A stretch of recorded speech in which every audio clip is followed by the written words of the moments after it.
You did it again this morning. Before your alarm finished, your hand was already on your phone. You felt that weird, anxious feeling for no reason. You spent 10 minutes scrolling reels of strangers living lives that had nothing to do with yours. And the whole time, some part of you felt like something was wrong. Not the reels. You.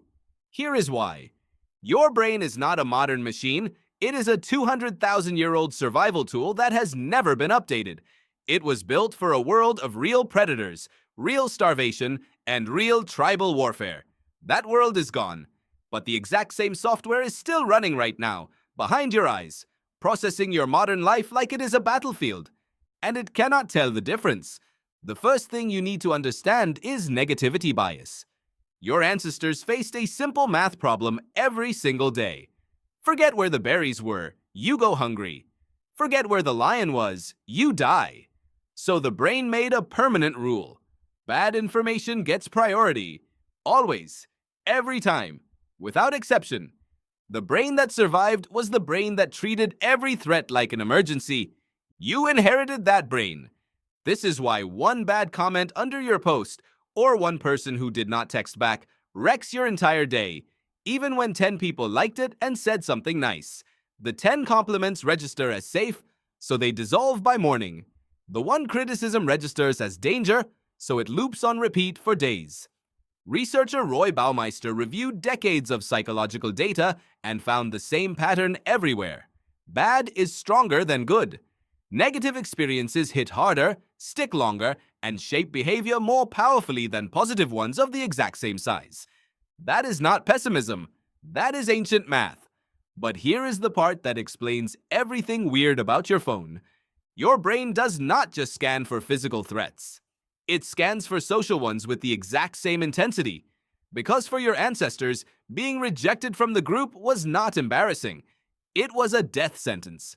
One person alone on the savannah, without fire, without backup, without tools, was dead within days. So the brain wired social rejection to the same alarm system as physical pain. Neuroscientist Naomi Eisenberger at UCLA proved this directly. She had participants play a simple digital ball-tossing game online. Midway through, the other players stopped throwing to them. Just a computer game. Nothing physical, no real stakes. The brain scans showed that the same regions that activate when you break your arm fired up from being left out of a game. Identical activation. Same regions, same alarm. This is why being left on red feels physical. This is why public embarrassment can genuinely hurt. Your brain is treating social pain exactly like a broken bone. Because for almost all of human history, they were the same category of threat. Now here is where your phone comes in. Your ancestors lived in groups of roughly 100 to 150 people. In that world, knowing your status inside the group was survival data. Who had more food? Who had more allies? Who was more respected? So the brain built a constant, automatic, never switching off comparison system. It is still running right now, except instead of 150 people, it is tracking millions. Social media handed your ancient status detection system a global feed, engineered to show you only the most followed, the most aesthetic, the most shredded, the most viral people on the planet, back to back with zero breaks. And your 200,000-year-old comparison radar cannot process the difference between that and your actual tribe. It just measures. It just compares. It just reports back that you are falling behind. Every single time, every like, every view, every follow is a microdose of tribal acceptance. Every post that flops, every DM left on red, every story nobody watched is a microdose of rejection. Every time someone does not reply fast enough, your ancient social alarm fires the same way it would have fired if a member of your tribe turned their back on you in the wild. You are not addicted to your phone because you are weak.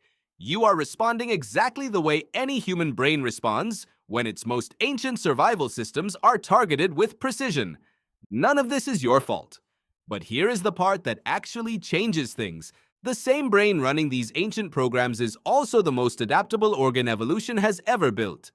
Neuroscientist Lisa Feldman Barrett has shown that every time you consciously recognize what your nervous system is doing and name it accurately, you change how that prediction fires in the future. You do not delete the alarm, you reclassify it. Researcher Sara Lazar at Harvard showed that consistent mindfulness practice physically thickens the prefrontal cortex, the part of your brain that observes your own reactions, in just 8 weeks. The cave brain does not disappear, but the part of you watching it gets stronger. You cannot remove the cave from the brain, but you can build a bigger observer. So the next time your body floods with cortisol because someone did not reply, or because you saw something on your feed that made you feel behind, or because you have to walk into a room full of people, pause for 1 second. Your amygdala just classified a notification as a lion. The cortisol is real. The discomfort is real. The alarm is completely real. But the lion is not there. You woke up this morning and opened Instagram before you even sat up. That was not weakness.